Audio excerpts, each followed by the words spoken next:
flanking. Really gonna watch out for those TP plays, you know, home guards coming in. Really vital. Could throw H2K off guard. Ryu's hovering Z, even though he now has a 1 second like change on his ultimate ability, so I don't think he's gonna play that. Yeah, I don't think so either, but we'll see as the hover timer does tick down. For Steve, on this Hacker I'm a little bit curious now why they banned the Maokai. Yes, they don't want to put Otawamne on that comfortable choice, but in a one-on-one matchup, Hacker doesn't do too badly against the Maokai, so I'm wondering if maybe Rocket are trying to sniff out a lane swap. Yeah, maybe lane swap, maybe just doesn't like playing against it. Maybe they figured out that Orion plays poorly into Hector when Maokai's out. They obviously done their research because they had a lot of time to prepare for this first match. We'll see what comes out. We have the Morgana picked up. Earlier I would have said, you know, 100% support pick, works well with Kalista, but I've been wrong on that. Pekka flexed it and went in mid lane. So we see Morgana flex, solid jungler. Rek'Sai over Gragas is a bit surprising. I usually rated Gragas a little higher than Rek'Sai personally, but doing some best. Well, Singh might be listening to you right now, Prevo, as they hover over the bar. Yarny's still deciding what he wants for his 80 carry.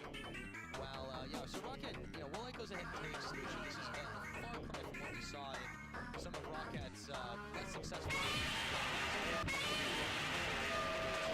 or so, and it would be all down to getting once and then instantly the game is over. So this is a much safer choice. Lucian should fit fairly well into this composition. There's a lot of mobility outside the Cassiopeia, and I like to see what Rocket can do with this one. Lucian fits pretty much any composition. The lane's pretty much well to anything. I think it's a solid lane against the Kalista. It becomes more of a skill matchup, depends on the supports too. But we might not even see that lane with lane swaps potentially coming out. But Fizz locked in. Yep, that is going to be Ryu's choice, and Otawamne has a Gnar too. So this is a fairly favorable matchup in the top lane for H2K. Yeah, the Fizz is a little bit surprising given what Ryu is going to be up against here. So they had an answer for the Cassiopeia all along, so I guess they want to bait Rocket into picking it, or just pick it themselves as an answer. What worries me about a team when we really like big up is they don't have any wave clear, really. Like usually you position well for objectives by controlling the waves into your favor, but Fizz is going to be easily pushed in the mid lane. Yeah, Gnar can control top pretty well, but so can Hecarim and TP down. Almost equally efficient, if not more efficient than a Gnar. Bot lane very strong. Morgana and Kalista, really nice combo. Even when you ulti the Morgana, for example, the tether will not break from her ultimate, so Kalista can actually replace Morgana in that equation. Little nifty trick there. Let's see what Vander rounds out this composition with in the support role. Looks like it's going to be Lulu. As the timer ticks away, that's peculiar. Hardly a strange choice for him, but yeah, in general, I am a little bit weirded out, I think, overall by this pick and ban phase. Maybe he felt that he lacked some tankiness on the team, Gragas being the only tank. Hecarim definitely wants to build a Triforce.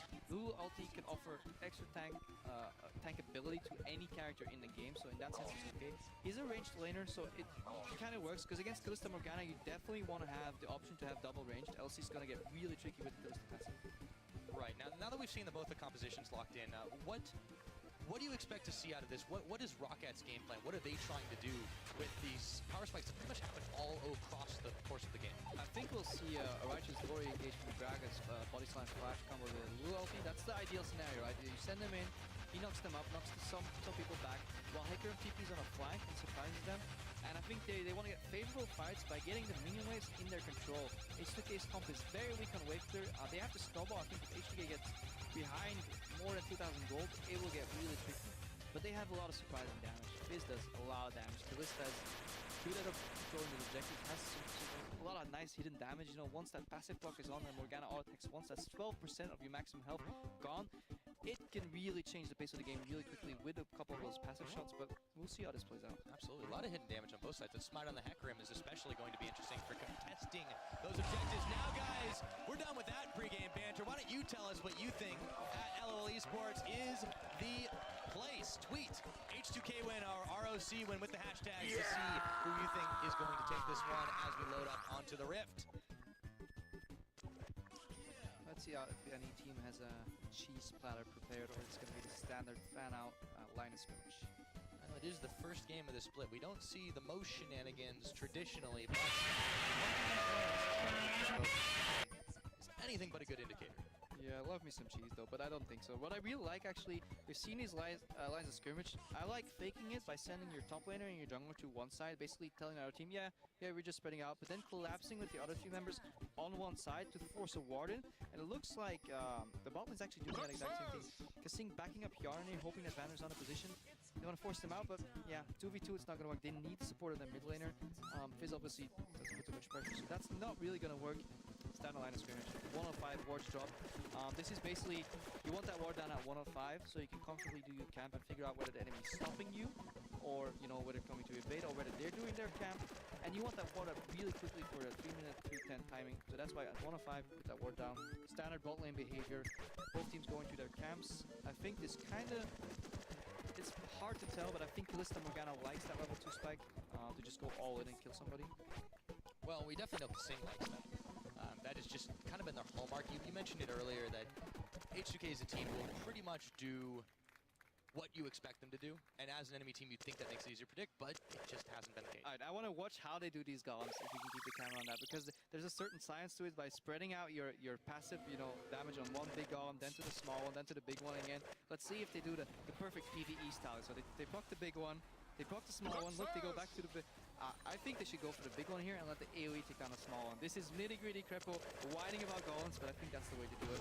However, they take it down the camp relatively quickly. Lucian Lulu first on the ground. Let's see if there's a speed disparity coming down or not. We will see. Back in the lane now. Level 2 on Kasing. Yarn's still sitting on level 1 himself, so... Oh, he took full XP then. Yeah. More XP than Yarn, hoping to basically push the lane and have the bind be a threat. Good dodge from White. Yeah, I was going to say, it's only a threat if you can actually land it. Kasing's actually taking a lot more damage than he bargained for.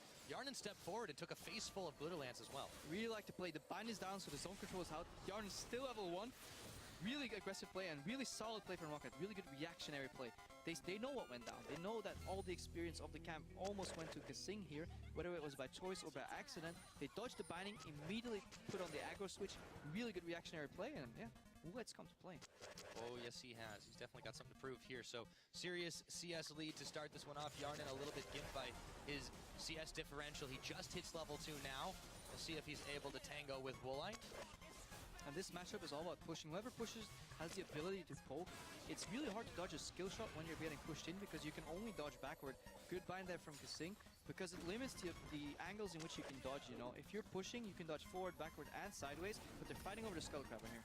Yeah, Yanko's in a bit of a precarious situation, but he should be able to escape nice and easy, but Lulex has the Prey Seeker. Nope, not quite up.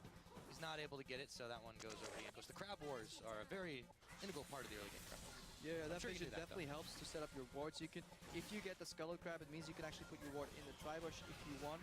Good aggro from Woolite, and Yarn's forced to base really, really big here for Rocket.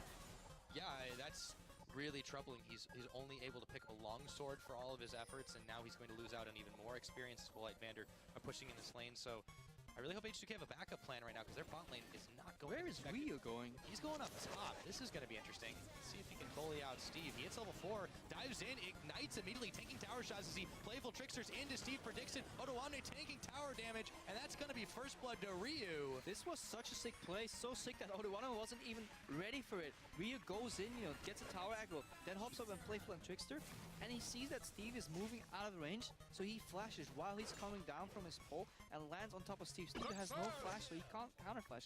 Beautiful play by Ryu, and this is how you punish somebody with TP Smite. You use the fact that he does not have a flash to your advantage, and somehow Ryu was allowed to push mid lane against Cassiopeia. Not sure if that's supposed to happen. Not sure at all. He has been down a little bit of CS, but I mean that's just because he was on that roam. He took a little bit of time, but absolutely worth it. He goes back, he gets himself a little bit extra items, and extra Dorns, the wards he's able to pick up for it to grab some extra vision for himself. So, you know, we wondered about this Fizz pickup, but so far it's doing all right. Yeah, good deep wards here from Yankos who comes in to support the mid lane. Basically, Nuktak wants to push in this lane safely, or at least contest that CS without getting ganked. Bandler groups up with Yankos because they have the safety of the pink ward in the back, but they're spotted by a Sentinel, so not much going to happen. We're talking about vision too. I mean, that's a very valuable part of Blitz's kit that I feel like is undervalued, or at least is understated. Just because you don't have to invest as much in wards, you can utilize the Sentinels. Yes, they give 10 gold to your opponent, but Yeah, price to pay. it is, but it gives vision, but it's very tricky to rely on it because people can walk around. I remember this one game where the enemy jungler dodged 3 different sentinels, invaded in the jungle, and basically punished the Kalista, feeling safe, false sense of security, got punished really hard. Spring in Korea. Yeah. I mean, that's an extraordinary circumstance, but you're right. It's not exactly a fail-safe. Now, Vander is able to dodge out the Dark Binding. He's having a hard time hitting those today. Nice Yarnin. He could be in some trouble. Woolite, not quite enough. The exhaust is on him. I feel like Expensive down there. See, Woolite nosing his ahead is actually really smart. Didn't want to blow his heal or his flash because he knows if he flashes, he's only going to trade Yarn and flash for flash. And you don't want to do that when you're ahead because Yarn has to base anyways. You know? Save your flash, play nice, like just get that advantage snowballing and make sure you can't get closed on by Lulix later. Really solid play by Woolite and good decision making. Junglers seem to be fated to meet up at that river area. Lulix not getting the better of it so far as Rio's coming in. Yanko's still confident that he can throw a few more barrels his way. And Rocket's playing very well reactionary. They see Lulix in the jungle, they react to it. They don't get caught by the blinds. They know, they see the bind, so they know the Sing is not ready to follow up and protect his AD carry. Woolite uses that information to his advantage to dash in aggressively on Bjarne. Solid team play, nice use of resources from Rocket. Very impressive compared to the performer form. Absolutely. I mean, it's very, very early to say, but compared to the performance we saw out of Rocket last split, all the way up until the promotion tournament, it was not something that would have been able to compete with H2K at the level they are at now. Even 7 minutes early into the game, we'd have seen them falling behind. We'd have seen them not really knowing what to do. And they've so far been quite fine, only giving up the 1 kill. Odoamne now into Mega Nar form, but Jankos is there. He can't really do much. This is ugly though. If your jungler level 4 has to walk into the lane to secure a push out, it gives you in a bit of trouble though. Odoamne going aggressive. Yep, in comes Lulex, gets the knock up, gets the kill. Odoamne gets himself another assist just as Mega Nar expires, and Steve starts his LCS career 0-2. Yeah, I don't like this play. Just walk into the lane like it. You give all the information to your opponent. You're playing without a flash on this Hecarim, and you just get punished so hard. Really, really good at H2K localizing the weakness of the Rocket roster and basically pinpointing it and exploiting it super hard. Yeah, sometimes it is the game of gang up on the newcomer. Steve has really been unable to do much about this to start off. They'll have to be very, very careful pushing forward, but you know, this could definitely prove a pain in Rocket's strategy later game, because Sing eats half of a culling as Yarnin just doing everything he can to try and push the wave out. Woolite's stuck on a pickaxe even though he has a really big CS lead. That's a little awkward. You really want, once you start snowballing this game, you really want to base on a BF sword, but there's a 30 CS lead almost for Woolite. Yeah, and he's still got about 300 gold or so before he can pick up that BF sword, so he's a little bit of a wonky spot right now, and he doesn't want to allow Yarnin to really get back into this one, so yeah, but he kind of a tough call. At the same time, Yarnin was forced to buy a Vamp Scepter, so he's going to be really far off any notable spike. But the game is pretty much divided in half right now. The left side of the map is for H2K, and the bottom side of the map is for Rocket. However, we haven't seen a dragon. Usually, when you see this bottom focus, or bottom advantage on the map for one team, this translates to a dragon. But Jankos was basically patching up, Steve in the top lane. Didn't get a dragon, but Steve still died, and this is worrisome for Rocket right now. Yeah, it is, but there is that silver lining that they haven't really been able to secure a dragon. Yankos and Vander now roaming together to establish some vision. Down on that side, they throw a ward, discover the pink one, and they're able to clear out the Rek'Sai tunnels. Vander going very deep. Just a second, he goes a little far to get a ward down. No one's getting to the back row. But yeah, it's safe for them to do this right now because they know not much attention is being paid to the spot side outside of the 2v2. I think we might see another roam from Ryu soon. He's pushed in the middle and has the opportunity to at least disappear to the left. He knows there's a people there, and basically just disappearing and making people afraid of possible roam is something to do. However, if Ryu goes top again, they will lose Dragon, so he might also stay in the lane. Let's see. A moment. That's taking a brief break to pick up his blue buff. Janko's helping him out with that one. But yeah, Ryu has done pretty solid in this matchup so far in this phase. The really worrisome thing is though, how long is this lane phase going to get taken? Because that's only going to be better and better.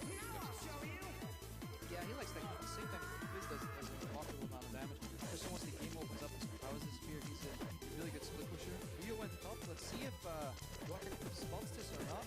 Decides not to dive because they don't want to give away the dive.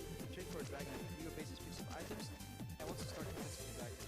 Benchmark goes ahead and gets the painless. Now Lulex going to be securing up some crab. This crab will be really big. It's going straight towards. Oh, not back away. That's a very thick crab. Jankos going to go ahead and secure it. No problem whatsoever. Lulex on that, and as a result, Rocket, they're continually controlling vision in this Dragon area, not letting H2K get any more of an edge. Yeah, they got an advantage on the ball. Look at Wulak, 95 CS to 66. But how does that translate into the game? He's sitting on only a pickaxe all this time.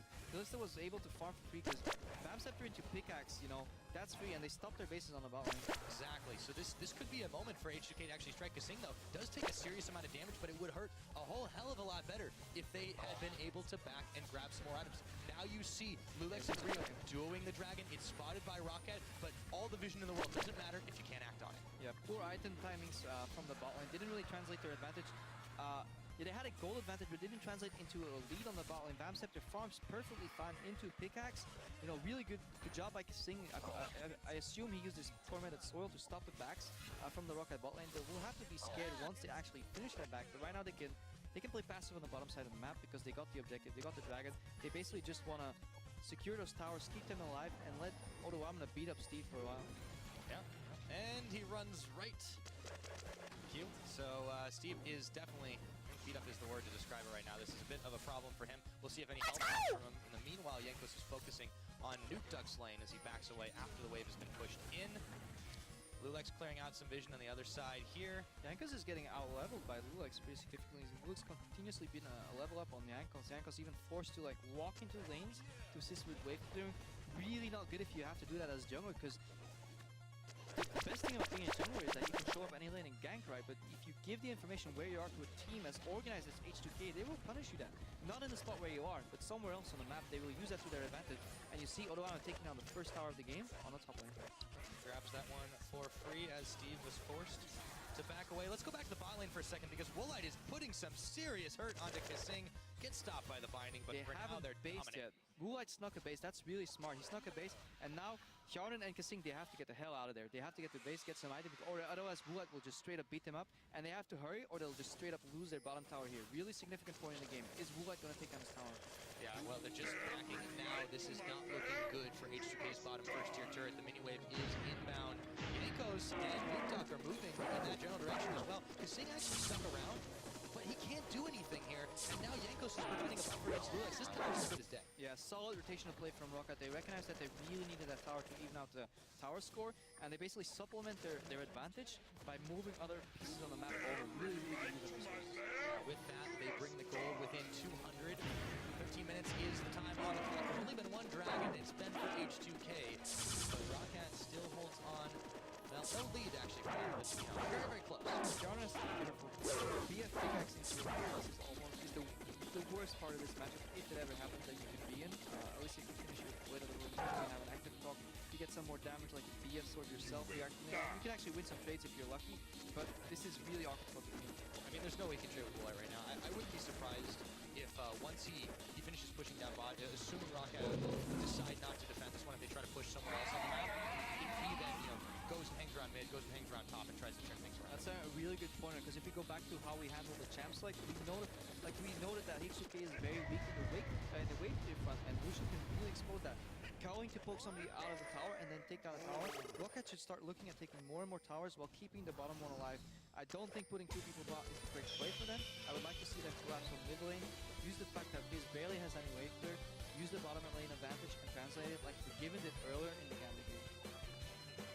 And you can see that Rocket are definitely hoping for this game to go on as long as possible. The tier is sitting on the Cassiopeia for a while, but the Abyssal Scepter completed as their first item. What do you think of that particular build? I think it's alright playing as a mage assassin, but Steve's getting caught again. Yes, he is. He could go 0-3 as he goes in with the onslaught, or goes out with the onslaught. It won't be far enough as Odoamna picks him up. Didn't even need to dive, just found him on the crux. Yeah, H2K recognizes that they have to start playing towards the strong side. Kasing abandons bot lane, knows that they will lose 2v2 anyways, predicts a possible roam into mid, and they start playing around the strong side. Play around Odoamna, don't need his TP, make him the crux of the team right now, and it works out, they get a pick. Get another one. Jankos forced to spend his explosive cast just to push them off of this one. Now you've got the waves pushing once again Rocket's way down bottom. Hjarnan forced to farm up his Krugs just to try and keep relevant. This is not looking good for H2K. Yeah, what did Rocket do in the last 2 or 3 minutes with the bot lane? Vander and Woolite pushed up, got to the tier 2 tower, did some damage in it, then decided to back off. They lost the momentum. Tempo is a really integral part of League of Legends right now, and Rocket lost a lot of tempo while H2K gained some, and that's really, really crucial for the state of the game right now. Yeah, I mean, they're focusing focusing on a lot of their attention on Steve, and that's definitely working out well for them. They're literally Rocket are doing, yeah, exactly. Rocket are doing fantastic on bottom, but you're right, there's not a whole lot else going for them right now, and that's the issue. Yeah, but Steve's at the point where it's not worth killing him anymore, 0-3. So they basically just want to put him in awkward spots where he has to push out lanes and move all around them, move that strong piece to another side of the map. We might see some TPs coming in. Yeah, we might see some nice announcements as well. Kasing knows he has some backup, and there is another line. They're looking for an extended engage. He throws Kasing in. Little X goes for growth on him. Will it be enough? No. The spears get ripped out of him, and here comes Odoamne. Yarden picks up Vander. Steve, talk about a dead horse. 0-4 on the scoreboard, and H2K pick themselves up 3 for 9. And look at the timing in the game, 10 to 20 minutes. This is where H2K puts on the fire. They used their playstyle to their advantage, and somehow they come out on top again. Beautiful chains you see on Jankos. Rulix flashing for the knockup. They don't want Jankos to move anywhere, because once you eliminate the tank, Rocket has no tankiness left at all, and a really beautiful ulti from Odoamne, and their resource management has been beautiful. They play past some of the sites where they have to. They capitalize on advantages where they can, and it all culminates in 3 kills and a tower for H2K, and they're now 4,000 gold almost ahead. It might even be another tower to take a look. But let's take a look at how this fight went down. First off, starts with the bait. Kasing. Yeah, basically, Kasing baits them in. Teleport comes in here from Odoamne. Face call is used for the knockup into the bind, into the watch Lulix. Flash knockup again. They basically call Jankos. He's dead. Fizz is coming in from the side, flanking. Really good 2-man ulti because they're basically watching their tank die. They're standing around. Is he gonna die? Okay, is it? Oh god, we're caught out. We gotta run. And then Odoamne pins them into the wall. Double stun. Really good play, and Rocket almost seems flabbergasted about what's going on. Yeah, definitely not quite in sync, and unfortunately for Steve, he's definitely had a rough start of things. Now, Rocket are going to attempt this Drake, but H2K will not give it up so easily. We'll see if they go in. No steals. That one does go to Rocket. Breathe a sigh of relief. Bullet had to get that, so 2 smites. Great there. H2K not being punished for the lack of wave clear, and they found the weakness in Rocket's armor, in Steve having no flash. I find it still peculiar that a Fizz can roll up top dive and not get punished, not lose his tower at all, and it's really solid play and really impressive that H2K managed to recognize that. It seems really obvious in hindsight, yeah, he has a flash, okay, you can push him, you can dive him, but do that in a game on LCS stage is very, very impressive. So, with all of that, H2K certainly pulled ahead in this game to find themselves 3,000 gold up. The Dragons are even, but the kills are all H2K. 6-0 is that score line. In just a couple of minutes, Baron starts to hit the field.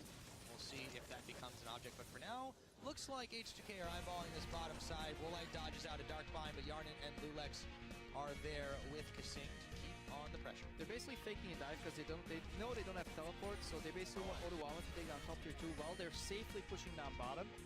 Rocket might recognize this and try and take out Odoamne himself, but then they'll lose the bottom tower to the dive anyways. Really tough position for Rocket to be in if H2K has the proper vision to recognize this play. Yep. Oh, and there goes the Casio ult. Steve goes in, and Odoamne just out of Meganar form is going to go down. Nuke Duck will pick up his first kill of the game. It was a little bit messy, and they trade for a turret, though. Yeah, but I think one turret, either top tower tier 2 was going to fall or bottom tier 1. They traded for a kill. I think that's the best case scenario for Rocket. I like the role. I think it's a smart play.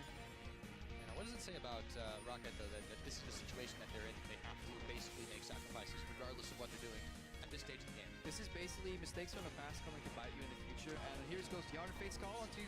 Yep, he gets knocked up onto Nuke Duck. They combo it, and they throw the chum in the waters, and that is one dead snake.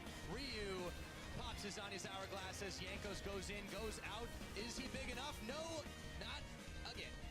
Yeah, especially if you lack wave clear, you really need to make these picks happen, and H2K is so good. No hesitation, just throwing Kasing in there, relying on him knocking people up, and then comboing it with the bind into another knockup. So much damage coming out. Good bind from Kasing. Yep, now they found Steve. Tormented Soil is on Ryu, Playfuls and Tricksters, and he gets a kill on a spree now as the minions are still tanking the tower. Yarden hop, skipping, and jumping all the way to a few more tower shots, and H2K are able to clean up 3 kills in total off of that. 5,000 gold lead.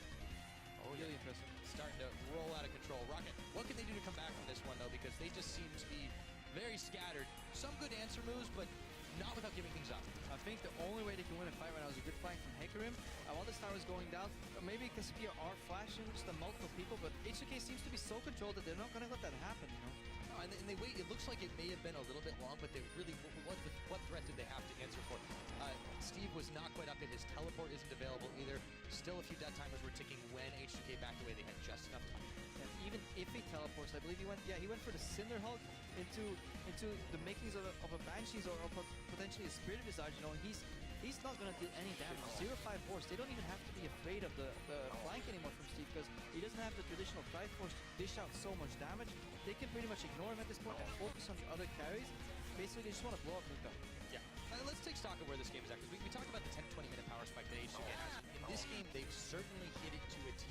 At 10 minutes into the game, it was incredible. It was very much tie game in almost all aspects, maybe a few towers and a few dragons here and there.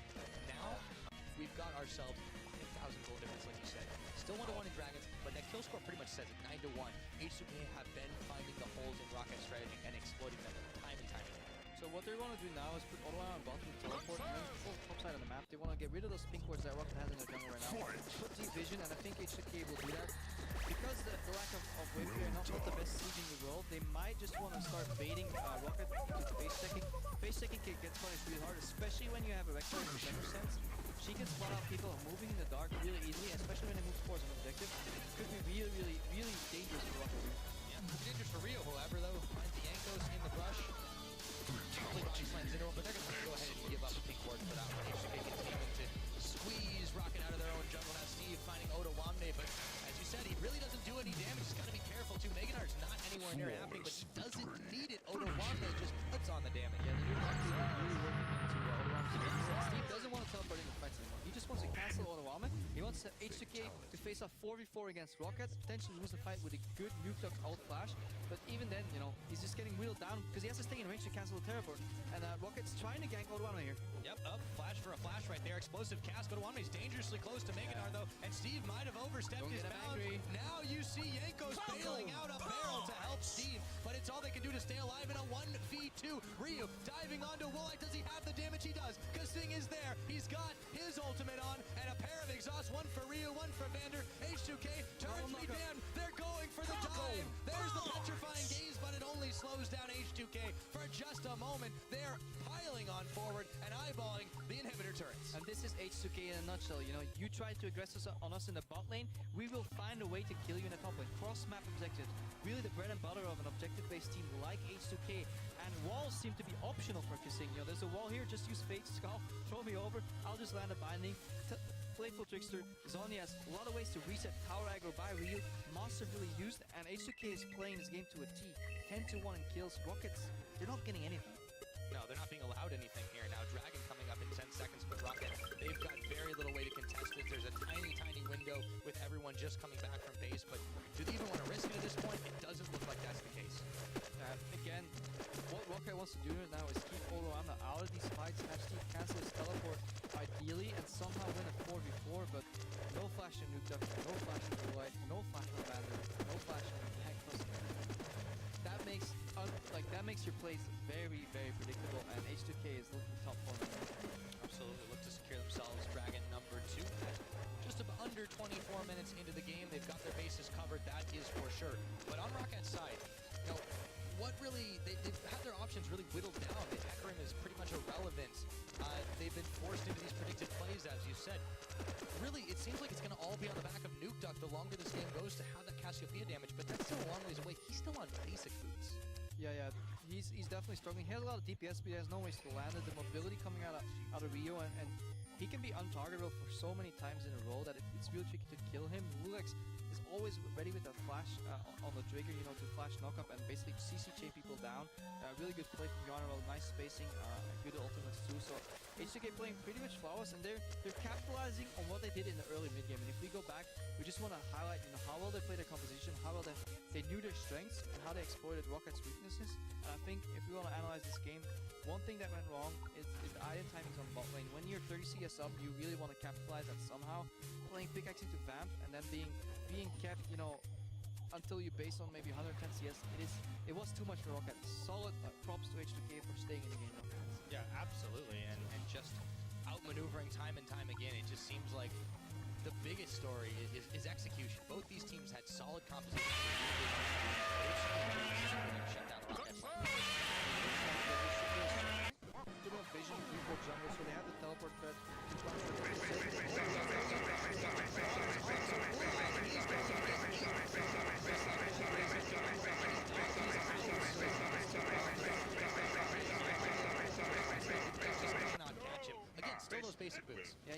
finish. You see what Rio does, like he forces the gap closer to be by White, knows he has some flash, guarantees the ultimate landing, and at that point, White is a sitting duck, and you know, he will just get ate alive by Fizz, and there's no reaction in time by Rocket, because H2K is spreading them out.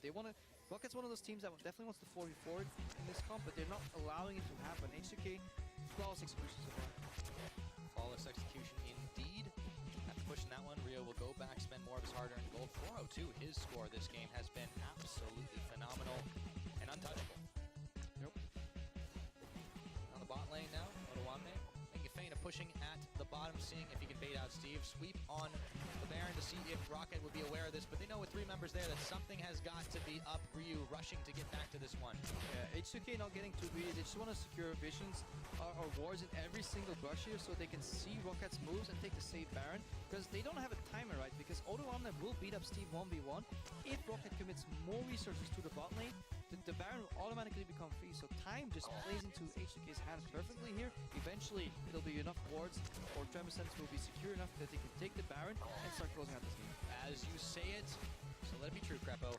H2K start this Baron off. Team Rocket inbound, trying to stop this from happening, but Jankos wanders right into a chum the waters, and he throws a barrel out, trying to escape now. Teleport from Odoamne, gets stunned up. Lulex takes a huge shot at Coling, but Woolite and Nuke Duck are next on the table. Odoamne, Meganar, just at the right time. It's a double kill for Yarnin. Steve now collapsed on by the rest of H2K. That's a triple kill for the Kalista. They can take this Baron for free. The question is, do they still want it? Oh, yes. And there's nothing Rocket can do, really. Like, they were forced into that play. They had to check the Baron. They had to fight their way out. Odoamne found a way to teleport away from Steve so that Steve couldn't cancel it. The second that lands, it's almost guaranteed that Rocket, H2K is going to win this fight. Baron, okay, Sing volunteers his tribute. Yeah, why not, right? O to the so Baron has killed as steal many H2K members as Rocket has this game. Go Baron. Yeah, Vander trying to be a nuisance, but he just can't do enough. In the end, it's secured, but you've got that many spears stacked into you. Yarnin can rip him out for a lot of damage. So, and this, we said it earlier in Elements' game, you know, they had a really group one-mode combo team fight style type of deal with no wave clear. Baron solves that problem in a siege. Now, H2K has a bit of a different composition. They want a 1-3-1 and make picks. Baron amplifies that so much, because now every single lane will get the Baron buffs, you know, because Cassing is not going to split push on his own, so it doesn't matter that he lost his buff. A little unfortunate that he died there. If H2K can set up for a 1-3-1, a 4-1, buff all the creeps. Exactly, I was going to say they have a whole ton of options at this point, and they can just continue to push Rocket further and further back into their own base. I mean, they're already sitting on only one tower outside of the base remaining, but let's see if Rocket can find something. He's going to be slowed down as he tries to tunnel, forced to flash away. Yarnin now in there for the defense, but Rocket, they've got a momentary advantage. In comes Steve, and Nuke Duck will pick up a kill. Yarnin is next on the plate, and that's going to be Steve picking up his first. Rocket have found a tiny bit of breathing room. And this is how you stop a 1-3-1. You kill before it happens, because once everybody's in position, pushing the lanes, it's too late, because if you commit to one side, they will take a cross-map objective.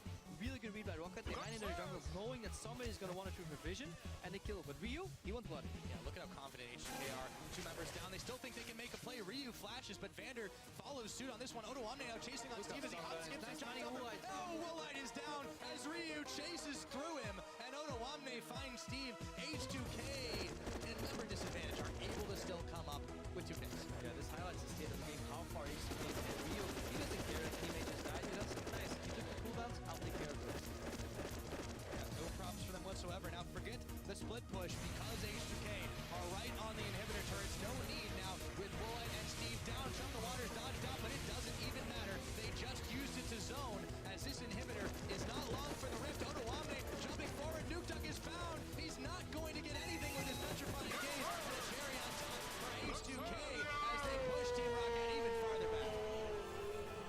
Yeah, fantastic play here, and it almost unsurmountable lead for H2K, and they're going to end this game, I imagine, on a 4-1 split push. They can also start knocking on the front door on any of the lanes, but they can pick up another dragon here. Uncontested, Rocket is down more than 10,000 gold at this point in the game. That is so hard to deal with, almost impossible, I would say. Yeah, now dragon number 3 going down for H2K. There's no way that Rocket can get there to try and stop it. They've lost all control of the map. With extra mobility now from this 3rd dragon buff, H2K will be even slippier, even harder to catch. And Rocket are almost out of options. Yeah, H2K not going to make the same mistake again. Yarnin basing safely. We just saw a trade for dragon for double golems. In H2K's favor here. Just a little bit. Just a little bit. 3 kills for Rocket. We see a lot of one-sided games today. A lot of teams that snowball their advantage without giving away too many deaths, and that's what we highlight at the start of the show, where we show these fancy graphics we made. People who give away less deaths and try to get decent amount of kills, they win game. It sounds logical, of course it does, but we see H2K basically play this style to a T, and they're finally losing maybe one tower in the top lane, but I don't think they care too much. Well, it's a style that got them 3rd place in the European LCS, and it looks like it's about to get them a win. If this trend continues, Odoamne goes in a little far by himself, but he's just perfectly fine. He's eating a full culling, and all of Rocket are still backing away from him. The rest of H2K are pushing bot now. Yeah, that's the 1-3-1. You force them to overextend on one side relatively safely. Maybe a little too bold by Odoamne there, but he delays their backtiming so much that H2K can maybe get a tower on the bot lane. Woolite's 1v1ing him. Is 1v1ing, but Odoamne outplays him. How about that? A Thornmail will do that for you. On top of the Randuin's Omen, pretty much negated a lot of Woolite's damage. Inhibitor now in the bottom being fired down by H2K. They've just got everything in the book against this team. This has to feel so bad. Be 30 CS up early and then you get death by Thornmail in the end of the game. Really, really not fun for Woolite here. Played a good laning phase though, really good reactionary play there, but it just didn't come together for him. No, it really just didn't. So, and this is why we're at 32 minutes into the game, and H2K are just continually knocking on the doors. They've got 2 inhibitors. They've got Odoamne bringing up a herd of minions here as Yarn and Kasing and Lulex are there. Jankos, all he can do to try to back this out is throw a couple of barrels here and there. Nukeduck's still a damage threat, but they've got to land the perfect combo, and that's really only happened once. Yeah, H2K horribly are really efficient with their Baron, right? They took it down, and 6 minutes later, they already have 2 inhibs down, took a tier 2-2. They're knocking on the base Nexus turrets. They're taking out a 3rd. Rocket just they're not swimming anymore. They're sinking. Absolutely. Steve is just able to get away from that dark binding, but tower won't be so lucky. It's going to take the rest of its HP in damage. Chunk of water side by here. They are going to go in for the final assault. Steve dodges in, but I don't think it's going to help the rest of his team. Woolite takes down Lulex. In comes Ryu, just dodging around, but he finally will fall down. It's a double kill over to Woolite before he himself melts. Vander chased all the way back to his fountain as H2K completely clean house, and they will secure the ace. Team Rocket blasting off again as H2K are polishing off the Nexus turrets. They will end this game. 33 minutes in, the Nexus is bare, and a fantastic match for H2K as they just take their time around it, dancing about to finish this one off in serious style. Got a challenge for giving on CS, pad the score a little bit, but yeah, H2K very convincing.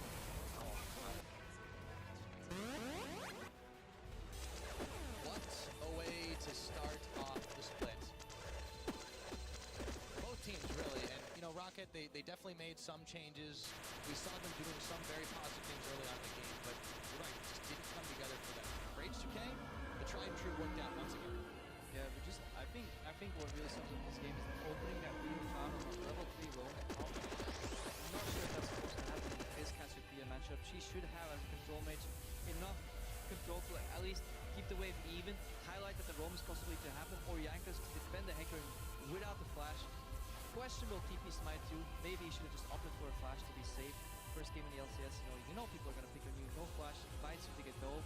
And I want to really commend Rio on finding that opening, because I think that really sealed the deal. You have to remember their bot lane was down 30 CS.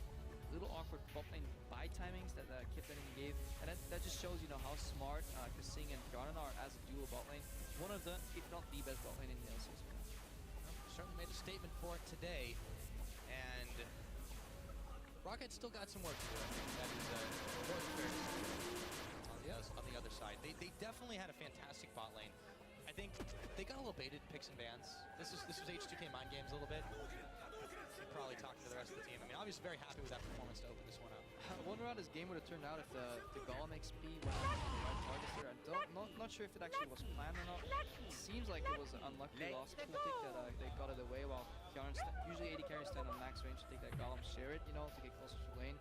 I'd have to ask Ray later if I see him. But good exploited for that. You have to see that. You have the information when people show up at certain timings, they hit certain level marks. An experienced bot lane player will recognize that once that binding goes down. Really nice engagement there from Woolite to comment on that. So that's nice to see. But in the end, H2K's pride, control, heavy, objective-based focus style, nice cross-map objectives, good placement of resources. It's all. All around it, it's very hard to find some minor stuff with the overall, every lane really stepped up. Yeah, Oda Wamne, I mean, he absolutely screwed Steve. I mean, how's that go well from the outfield? They had a little help from Rio with it. Yeah, well, still, Old One has played great. New Black Cleaver working Oh, very yeah. well on his Gnar, and he just beat up that horse over and over again. Steve ended the game. Let's see. Over there, my screen's black. How many deaths did he have? 1, 8, and 2. 1, Yeah. 8, and 2. Yeah. He just never got